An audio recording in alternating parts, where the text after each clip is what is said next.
Eh bien, la voici, la voilà, c'est la nouvelle Alfa Romeo Giulia, un modèle important, le modèle du renouveau, en tout cas on l'espère pour la marque.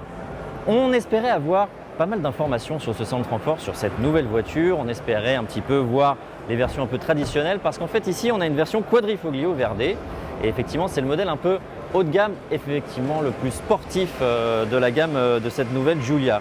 Alors on reste un petit peu sur notre faim parce que finalement on n'aura des infos que sur cette voiture là. Et en particulier on a les prix, donc ça c'est important, je vous les dirai après. Et donc comme on n'a pas beaucoup d'informations, je vais vous la laisser plutôt regarder, admirer cette voiture. Alors on y est sensible ou on n'est pas sensible à cette voiture, mais effectivement quand même un caractère un petit peu plus latin que pour les voitures allemandes qu'on peut découvrir en grand nombre sur ce salon de Francfort. Voilà, des optiques assez effilées, ce bouclier effectivement assez impressionnant. On retrouve la forme de trèfle avec la calandre ici.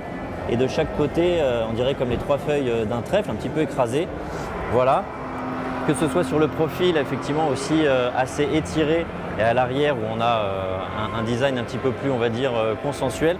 En tout cas, une voiture donc, qui se laisse regarder, qui se laisse admirer.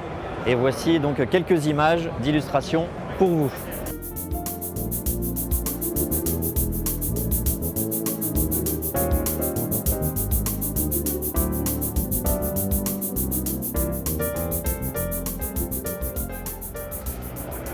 Je vous le disais, on a un petit peu plus d'informations sur cette version Quadrifoglio Verde.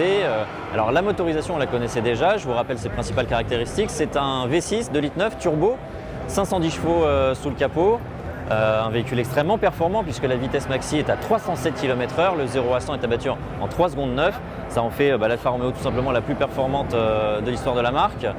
Et alors la nouveauté, c'est qu'on connaît les prix.